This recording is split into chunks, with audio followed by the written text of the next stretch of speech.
बिस्मिल्लाहिर्रहमानिर्रहीम। अस्सलाम वालेकुम नाज़रीन, आप देख रहे हैं प्रोग्राम हक़ाइक़। मैं हूँ आपके साथ फ़ाइज़ा शराजी।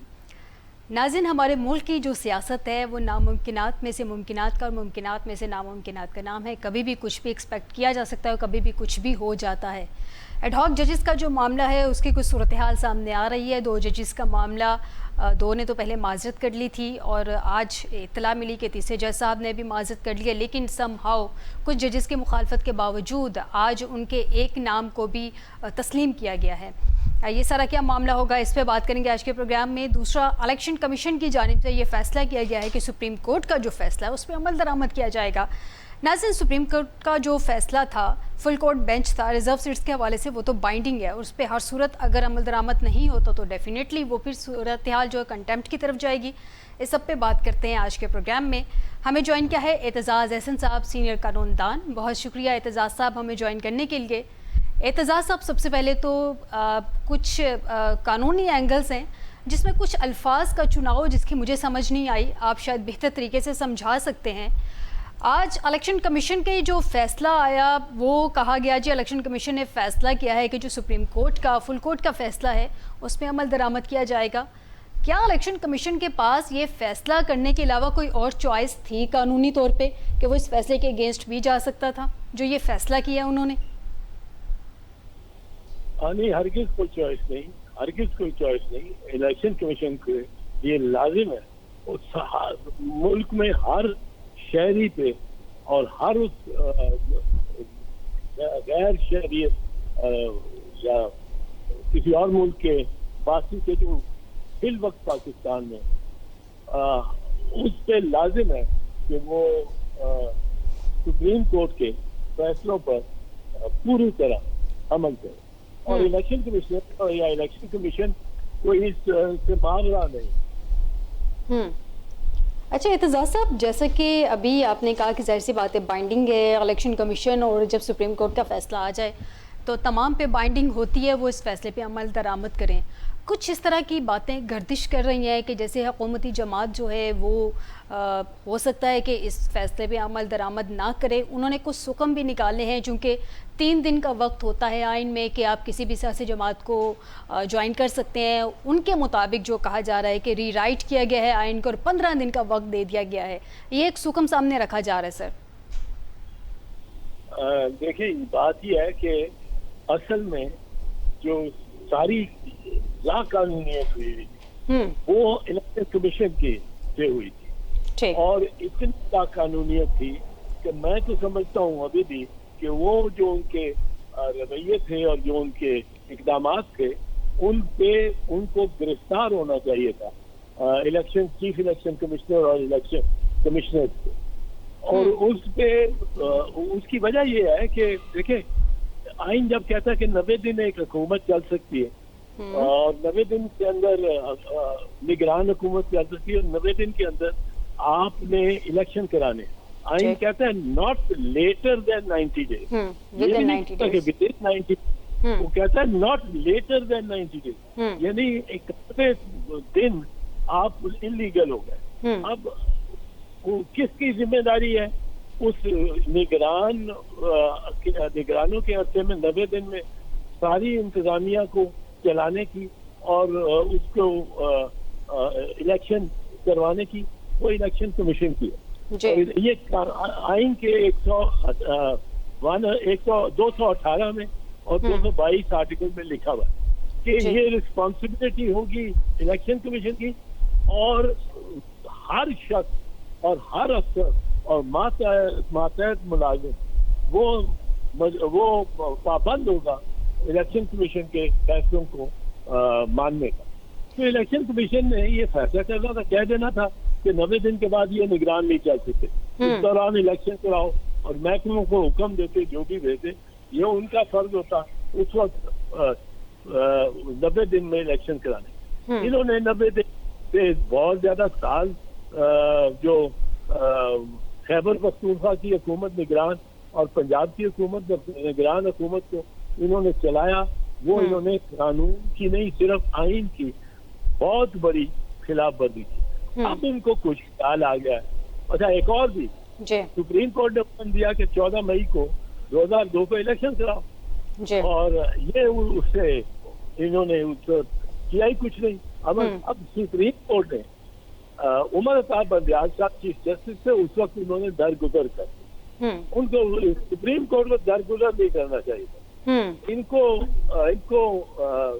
बुला के और इनको पूछ के, और अगर तसली ना होती कि कोई जायज वजह है उसकी ताखीर की इलेक्शन में, तो इनको सजा कर दी सुप्रीम कोर्ट कंटेम्प्ट की, तौहीन अदालत में, ये डिस्क्वालीफाई होते थे। इसी तरह आज 2 बार जो जिस तरह के बयान मरियम दे रही है, जिस तरह के बयान ख्वाजा आसिफ दे रहे हैं, इनको बुला के ये तलब करें। नहीं आते तो उनको दोबारा तलब करें, नहीं आते तो उनको तीसरी बार तलब करें, नहीं आते तो अब आपने मौका दे दिया उनको जितना देना था, चौथी मर्तबा आप उनको कन्विक्ट करें फॉर कंटेम्प्ट। ये भी कंटेम्प्ट है कि आप तलबीदा, अब अगर कन्विक्ट हो जाते हैं कंटेम्प्ट, तो वो यूसुफ रजा गिलानी की तरह वो अपनी चीफ मिनिस्टरशिप से भी जाती है और वफाकी वजारत से भी जाते हैं। लेकिन एतजाज साहब, माजी में जो 14 मई की हमारे सामने मिसाल थी, वो जैसे कि अभी आपने बात की कि सुप्रीम कोर्ट ने रिस्ट्रेन का मुजाहिरा किया, वो नहीं करना चाहिए था, क्योंकि ये एक ऐसी प्रेसिडेंट सेट हो गई जिसको दोबारा बार बार देखा जा सकता है। एतजाज साहब, माजरत के साथ थोड़ा सा मुझे मार्जिन दीजिएगा। नाज़रीन, हमें इस वक्त ज्वाइन किया है मुसर्रत जमशेद चीमा साहिबा। बहुत शुक्रिया मुसर्रत साहिबा हमें ज्वाइन करने के लिए। मुसर्रत साहिबा, तहरीक इंसाफ पे पाबंदी के हवाले से बहुत सारे इजलास भी चल रहे हैं, इत्तेहादी जमातों को जो है वो एतमाद में लेने की बातें भी की जा रही हैं। अगर तहरीक इंसाफ पे पाबंदी के मामले को वाकई सीरियसली देखा जाता है तो तहरीक इंसाफ का इस पे स्टांस क्या होगा? बिस्मिल्लाहिर्रहमानिर्रहीम, बहुत शुक्रिया। देखिए, पाकिस्तान तहरीक इंसाफ के ऊपर पाबंदी लगाने का सोचना एक दीवाने का ख्वाब से आगे मैं इसको कुछ भी नहीं देखती। या एक हिम्मत और एक ऐसी, यानी कि जैसे पहले इन्होंने जो कुछ किया, जो ग्राउंड रियलिटी को चैलेंज करते रहे। और मुझे ये बताएं कि पाकिस्तान तहरीक इंसाफ है क्या। सबसे पहले ये जो सोच रहे हैं या जो ड्राइंग रूम्स में बैठ के फॉर्म 47 के तहत आ गए हैं, जिनको ये गवर्नमेंट और ये मुल्क गिफ्ट किया गया, उनको समझने की जरूरत है कि पाकिस्तान तहरीक इंसाफ का मतलब क्या है। आपके पाकिस्तान की 24 करोड़ अवाम, और क्या कोई भी इदारा, कोई भी जमात, कोई भी गवर्नमेंट अपने मुल्क की अवाम को माइनस कर सकती है? नहीं कर सकती। और ये पाकिस्तान तहरीक इंसाफ का मतलब पाकिस्तान की अवाम कब बना? इनके इन अहमकाना पै दर पै जो फैसले, जो विक्टिमाइजेशन की सीरीज, जो कि अब तकरीबन उसका जब से रिजीम चेंज हुई है, इट्स 3rd ईयर, 3रा साल है ये।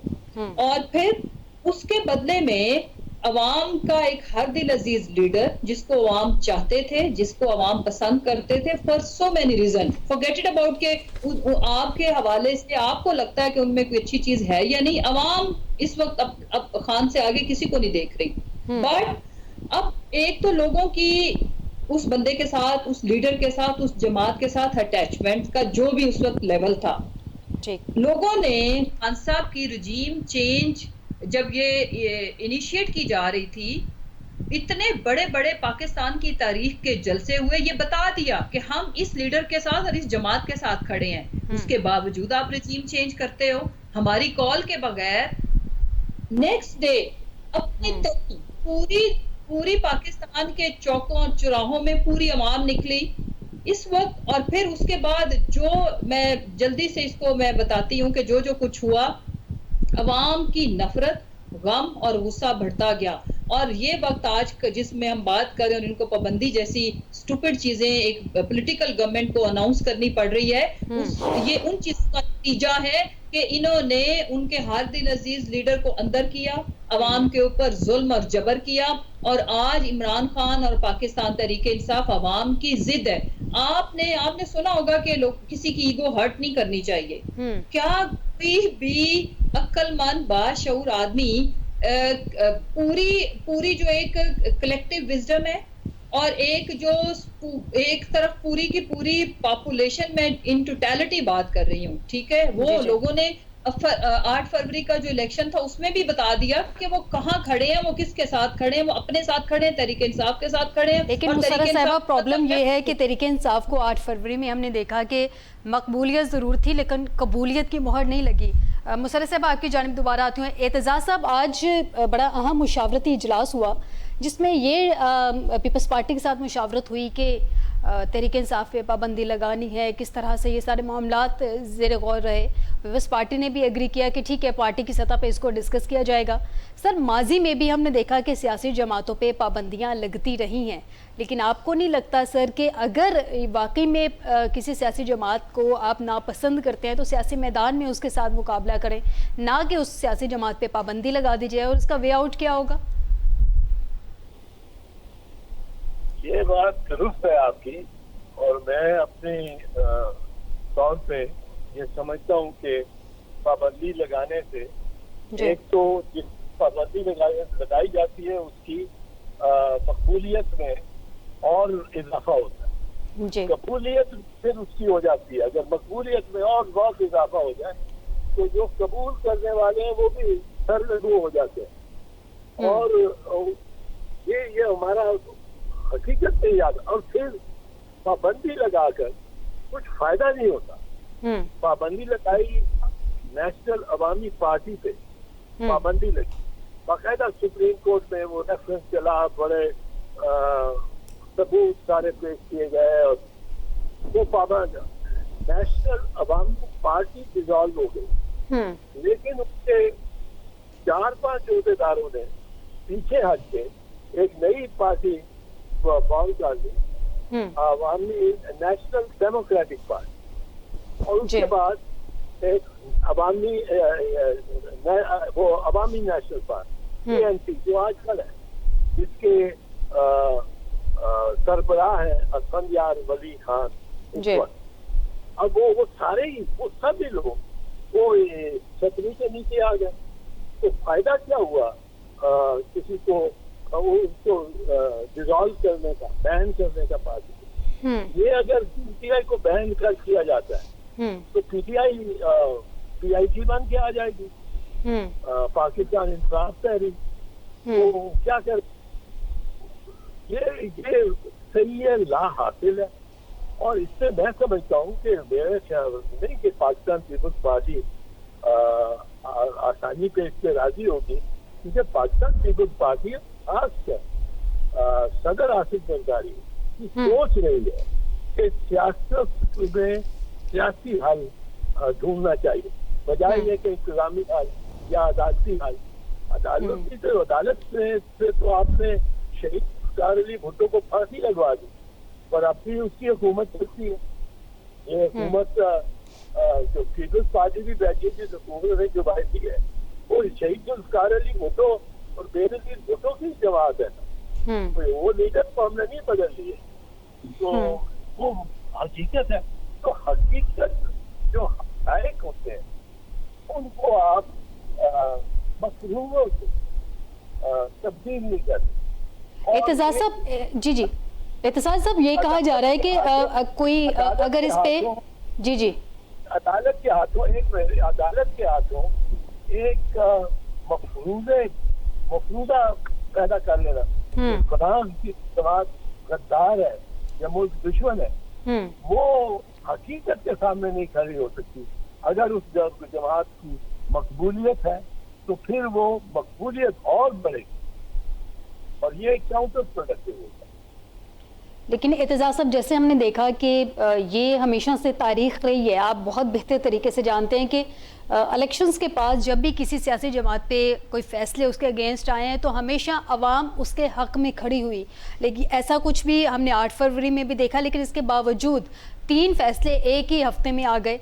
अभी भी जैसे आप फरमा रहे हैं, अगर वही सूरत हाल होती है, सिचुएशन सबके सामने है, लेकिन इसके बावजूद ये डिस्कशन में लेके आना चाहिए, जबकि सुप्रीम कोर्ट मान चुकी है कि तहरीक इंसाफ एक सियासी जमात थी है।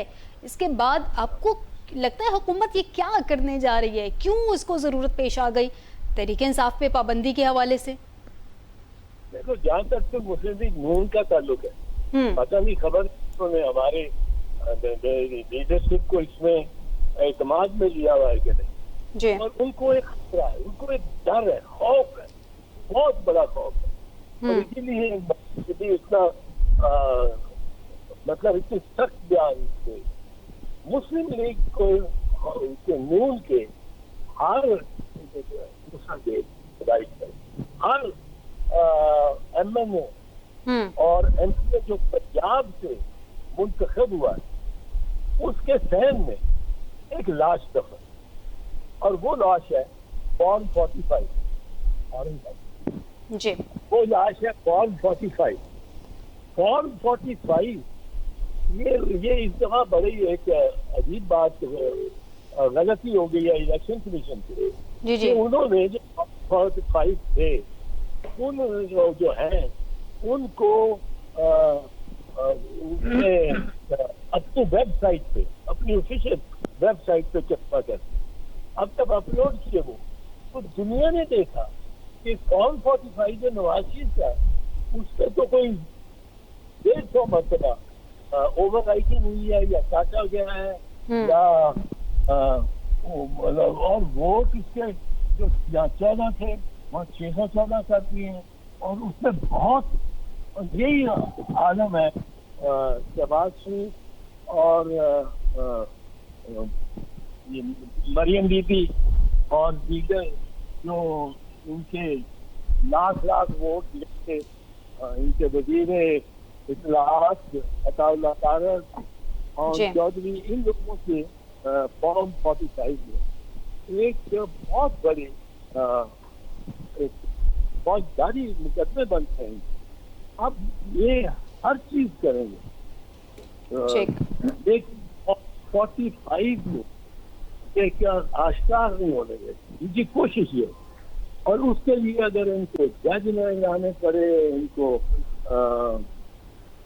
जो कुछ भी करना पड़ा और बग़ावत के मुकदमे चलाने पड़े, जो कुछ करना पड़ा, ये फॉर्म 45 तो से बड़े इनको बड़ा खतरा, और खतरा होना चाहिए, बिल्कुल खतरा होना चाहिए। मैं एतजाज़ साहब आपकी जान दोबारा आती हूँ। मुसर्रत साहिबा, कल फैसल वाडा ने एक बड़ा क्लेम कर दिया। उन्होंने कहा कि जितने भी एफिडेविट्स आपकी जमात की जानिब से जमा करवाए गए हैं उसमें कुछ के तकरीबन उन्होंने एक if I am not wrong 6 से 7 का एक फ़िगर बताया जिनके सिग्नेचर्स मशकूक हैं।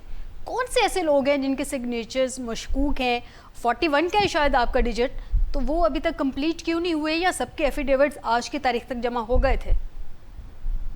देखिए, ये फिर मैं इसको चाइल्डिश थिंकिंग और एक दीवाने का ख्वाब और एक ख्याली पुलाव के मुतरादिफ समझती हूँ कि जो लोग अपनी ज़िंदगियों को ख़तरे में डाल के, और तो जिनको ये सिग्नेचर को अगर ये चैलेंज करेंगे तो वो जाके स्टेटमेंट दे देंगे या दोबारा साइन कर देंगे। कोई मजाक है ये?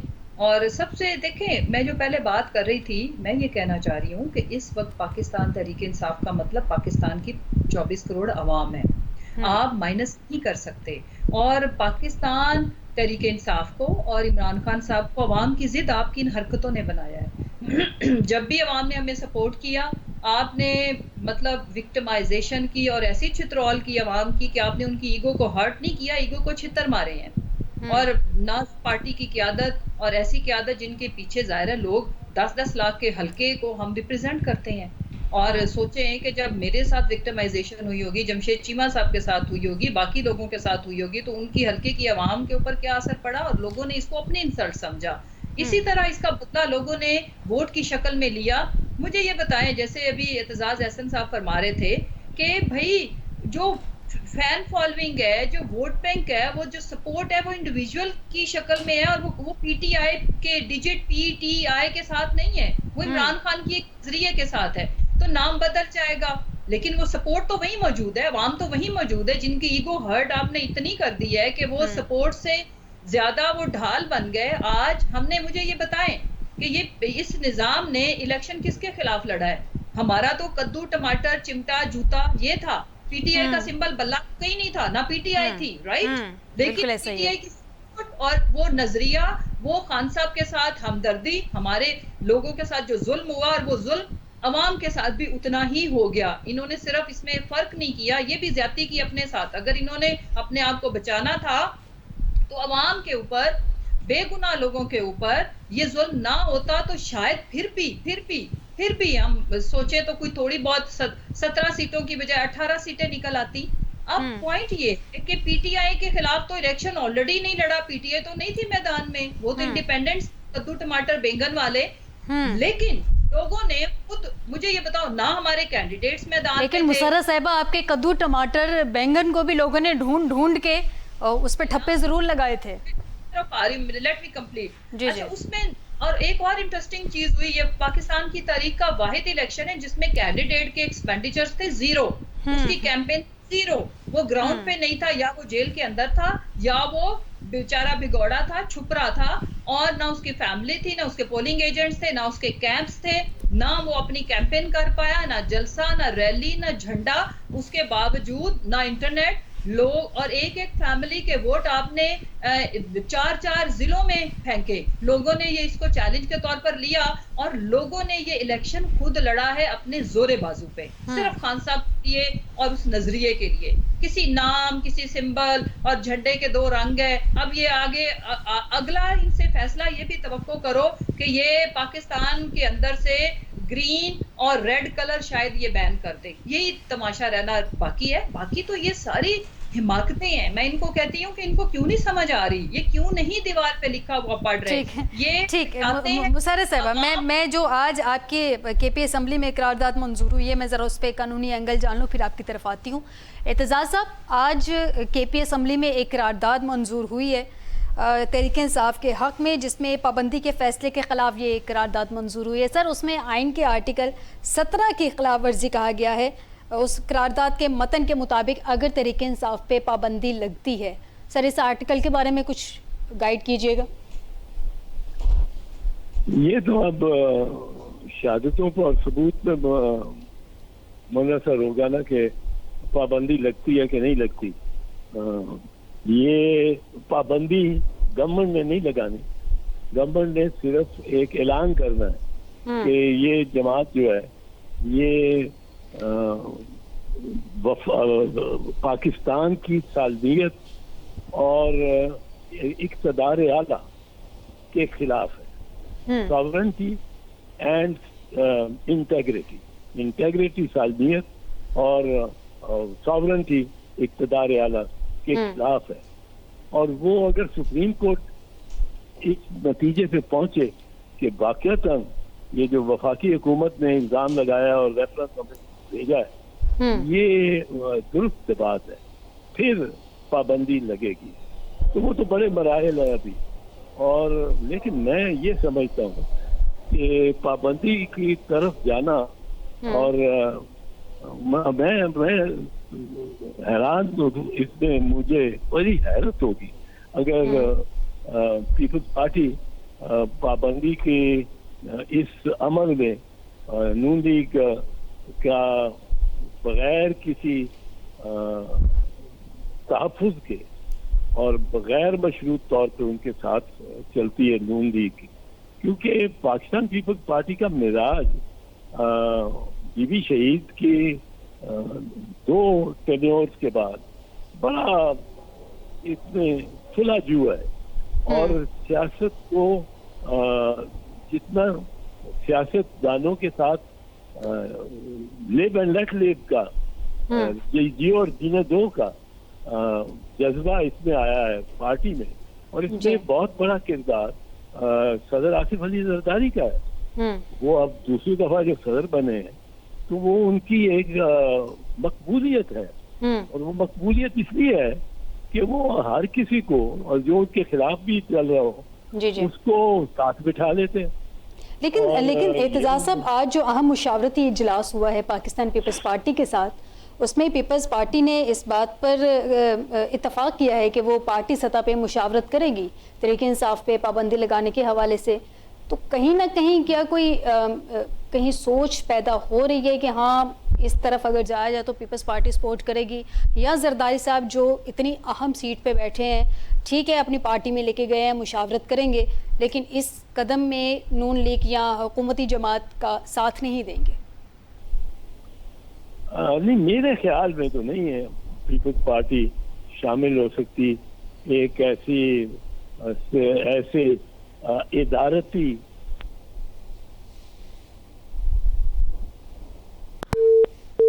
नाज़रीन, एतसाज साहब से हमारा रब्ता मुनक़ता हो गया। मुसर्रत साहिबा से जानते हैं।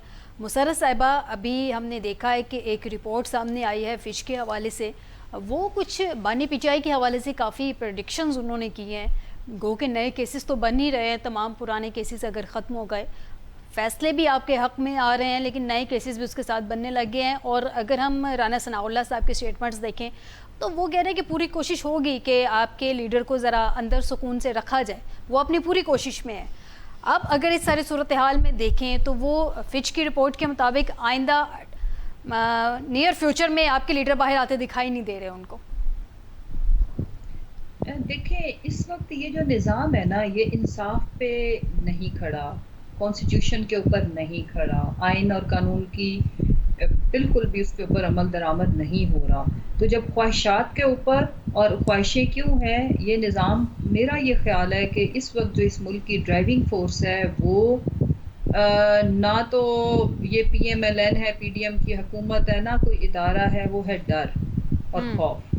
अब नई इस्टेब्लिशमेंट का नाम या नई ये जो PDM गवर्नमेंट है, इनका नाम हम डर और खौफ हमें रख देना चाहिए। देखो कि ये जो PDM है या ये जो 17 सीटों की जो फॉर्म 47 की बनाई हुई गवर्नमेंट है, वो डराते हैं इस्टेब्लिशमेंट को कि भाई अगर खान आ गया तो वो आपको नहीं छोड़ेगा। और जो काजी साहब हैं वो दोनों को डरा रहे हैं। ठीक है, वो दोनों किस तरह से डरा रहे हैं कि जो मैं चला गया तो तुसी भी गए, यानी कि उसके बाद अगला जो है फॉर्म, आपको पता है कि इनके पास तो जो इन्होंने बोंगियां मारी हैं, फॉर्म 45 जो जिस तरह से माशाल्लाह जिसका 10,000 था उसके साथ एक ज़ीरो और ऐड कर दी और 11 बना दिया। जो तमाशे हुए हैं जो इन्होंने खुद अपलोड किए हैं, और जो बाकी सारी जमातों के पास फॉर्म 45 है, ये भूल गए हैं कि एक PTI इलेक्शन नहीं लड़ रही थी, कद्दू टमाटर नहीं लड़ रहा था, बाकी जमातें भी थी, जमातें थी या हर सूबे में अलग अलग छोटी जमातें थी, तो सबके पास 45 है, वो कुछ और कह रहा है, और वो सब जमातों का एक कह रहा है, और फिर जो इन्होंने चांद चढ़ाए हैं वो कुछ और हैं। सो ये निज़ाम डर के ऊपर चल रहा है।